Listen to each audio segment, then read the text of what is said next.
안녕하세요. 역사를 사랑하는 박수입니다. 친주 전국시대 때 초나라의 명제상 춘신군에 대해서 한번 알아보겠습니다.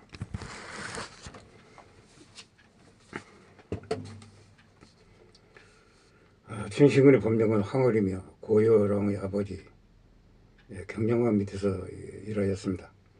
진나라와 초나라를 공격을 할 때 사서로 보내자 서양을 설득해 초와 진의 동맹을 결성하는 것이 열전하였습니다.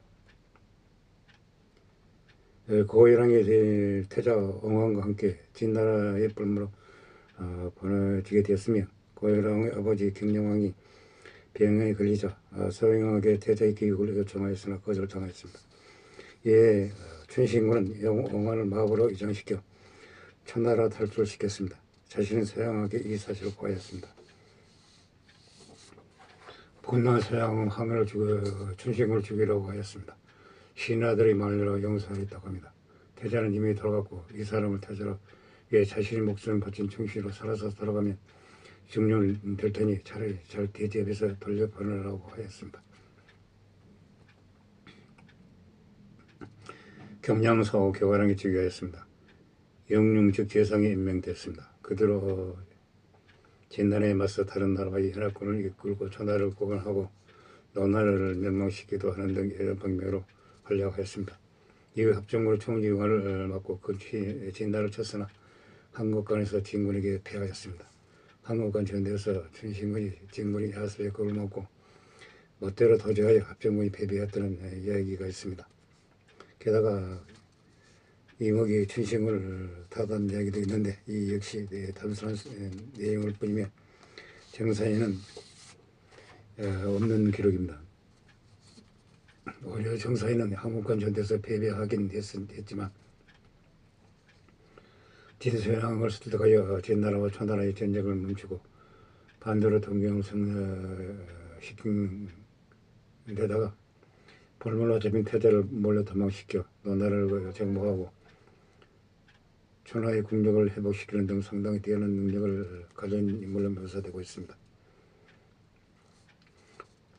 항성 동사를 보면 그가 신라로 피어났던 정적의 경성을 덮은 어린 시절 신라에서 보냈다는 기록은 이야기하고 있습니다. 이는 중국적 기록인데 중국에서는 정경수공이 한국 황씨 시조가 됐다고 전해져 내려오나 정작 한번대에서 황씨 시조로 전해지는 황남은 기록이 없습니다. 교차 검증이 필요하다고 합니다. 게다가 춘신이 살던 시대에는 신라는 존재하지 않은 나라였습니다. 춘신군은 기원전 244년에 죽었는데 신라는 삼국사기에 의하면 기원전 57년에 건국한 것으로 나옵니다. 따라서 춘신군이 어린 시절 신라에 보냈다는 것은 불가능합니다. 사마철 사기에 따르면 사군자 중 말년이 가장 비참하였다고 합니다. 초사기에 따르면 춘신군은 고혈왕이 죽은 지 얼마 뒤 궁궐에서 이원에게 암살당하였습니다. 춘신군 일족은 멸족당했으며 이원이 춘신군을 살해한 이유를 두고 춘신군 열전의 기록에 따르면 고혈왕이 후사가 없게 되자 여러 여자를 소개시켜 주었습니다. 고혈왕은 아이를 가질 수 없는 몸이었습니다. 이원이라는 자의 누동생인 이원과 성관계를 해서 임신하게 한 뒤 왕에게 넘겼습니다. 당시 그 아이는 태자로 책봉되었습니다. 이때 빈객 중 주영이라는 사람이 이원을 권력을 노리고 있으니 제가 죽여겠다고 말하였습니다. 춘신군은 내가 걔한테 얼마나 잘해줬다.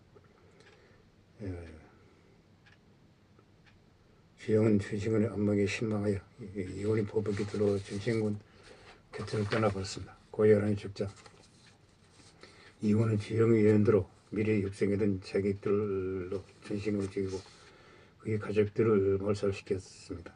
그나마 다행인 것은 이원이 누이 동생과의 사이에서 낳은 아들로 유황이 되었습니다. 이것이 이유와 전목의 고사입니다. 내용은 신명성에 떨어진 일이라고 합니다.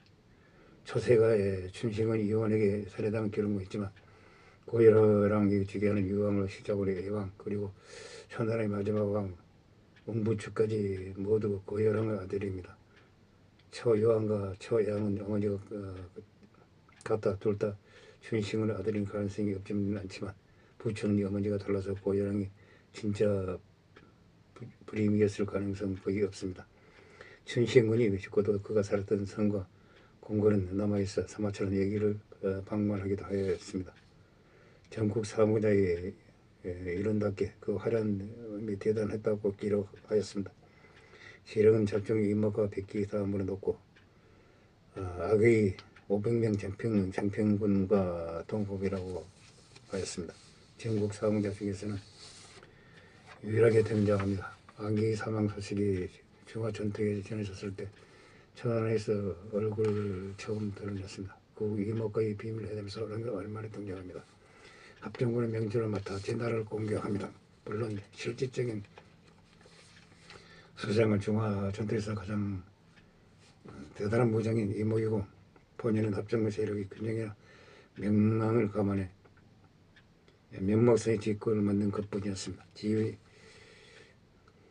지휘력은 상당히 높지만 합정군에는 내려오는 명장이 있고 이목이 합정군 전체를 진두지휘하고 있었습니다. 본인의 춘신군이 하는 일은 얼굴마담이었습니다. 춘신군 본일이 표현으로 걱정마라 실질적인 작전 지방과 지휘는 다 이목이 하고 있다 라고 하였습니다. 실제로 무력은 없었지만 어마어마한 명망과 외모지만 미친 듯이 날아간 인상 때문에 군기반장을 해도 이상할 것이 없어 보인다는 걸 칭하였습니다. 지소준 눈썹이 각도부터 일반인과 달랐다고 합니다. 결국 합정군이 정병 공격으로 항로권을 돌파하는 데 실패하고 말았습니다. 이목이 채를 돌파하는 데 실패하자 합정군은 진나라에서 철수시킵니다. 물론 박판에 합정군에게 빠진 제나라에 몇 개 이상을 박살내 보긴 하지만 나라 하나를 갈아엎을 김의 합정군으로 한 일치고는 정말 보잘것없었습니다. 그 뒤 합정군의 실패 책임을 지고 전개의 중심에서 밀려났습니다. 이후 고열왕의 채비실은 춘신군의 연일한 고열왕이 얻은 아들이 실은 춘신군 아래라는 뒷사정이 있었으며 그 첩이 오빠인 이윤이 보낸 적에게 암살을 당했다는 것이 밝혀집니다. 살해당한 이유는 바로 말을 바꿨기 때문인데 갑자기 고열왕이 사명한 이후로 정신당한 왕제에게 왕위를 올려야 했기 때문에 자신의 아들이 왕위를 이으면 결과적으로 초왕실 빗줄이 끊어지게 될 것입니다. 춘신은 왕의 빗줄을 끊는 것이 안군이 된 왕제가 왕위를 잇는 것보다 훨씬 더 제가 크다고 여겼습니다. 왕실의 빗줄을 대단히 중요하게 생각하는 고대의 사고방식을 생각해보면 당연히 등장하는 것입니다. 저와 지인의 협상을 위해 초의 태자를 들고 지인의 발문으로 들어가는 게 충격적인 등장입니다. 이때 지인의 기치를 막기 위해 진년 진왕과 백기 사이를 이간질하여 개막의 말솜씨를 이용하지만 진왕은 생각보다 훨씬 담이 큰 인물이라 백기 엄청난 성령에다 그들을 기용하며 계책에 실패합니다. 이후 지인은 온 평안군과 만나는데 이때도 자신을 사권자라 불리는 것을 부끄러워하였다고 합니다. 독단으로 초의 태자를 몰래 기국시키고 자신은 죽음을 각오하나 백기의 예상 못한 성과 범죄의 개라고 목숨을 건져 초로 돌아갑니다. 즉 그 초의 재상이 됐다는 기록이 나옵니다. 한동안 얘기가 전하라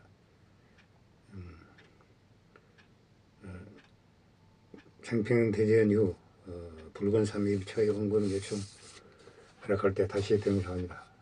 장단이 정신적인 면에서 기이한 듯 이론적인 주장을 절치하는 것에 늘린적으로 반박하며 독수를 전제 솜씨를 보이고 그러면서 동시에 학년을 합통해 죄를 돕기 하는 듯 대단한 수화를 보입니다. 평의 당시 최의 덕을 청하러 오고 모수가 설전을 벌이자 감탄하며 모수를 칭찬하고 하나의 예술로까지 평가합니다. 모수의 활약으로 초와조는 명하게 동력을 냈고 춘신군은 이후 8만의 군사와 함께 절을 권하는 데 성공합니다. 신령의 군사를 이끌고 한국관으로 지를 몰아냈을 때도 방랑 학령과 함께 등장의 초위 군사를 이끕니다.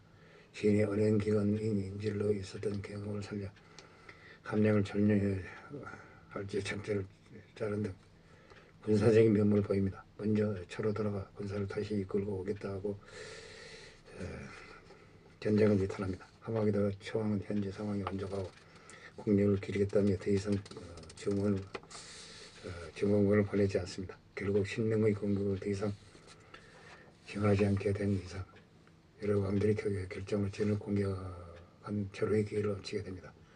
신릉군은 이후 변하여 집권한 뒤 사망합니다. 방당과 이목 등을 중심으로 모인 합정군이 일원으로 또다시 등장합니다. 이때는 시간이 많이 흘러 머리 가르도 세고 늙었지만 마지막 전국 사관들로서 먼저 따른 상군의 의지를 감절시키며 활약을 펼칩니다. 표건과의 선태에서도 죽음의 위기가 있어서 잘 견뎌내고 공격을 진행합니다. 그러나 얼마 지나지 않아 항백과 한회, 양단하에게 공격당할 위기에 처합니다. 척이 등장할 때는 은변 위주로 활약했고 이후에도 전문적인 무력적 인물은 아니라서 지원 정도의 역할만 하고 있었습니다. 장평대전 이후 저를 구원할 때도 신릉군이 주로 활동했고 이후 신릉군이 직접 한국군을 공격할 때도 제흥군과 군사총대의 역할을 하였다고 합니다. 춘추전국 시대 때 그 유명한 충신군, 천하의 명재산 충신군에 대해서 한번 알아봤습니다. 당시 부작용을 느낍니다. 양해 부탁드립니다. 감사합니다.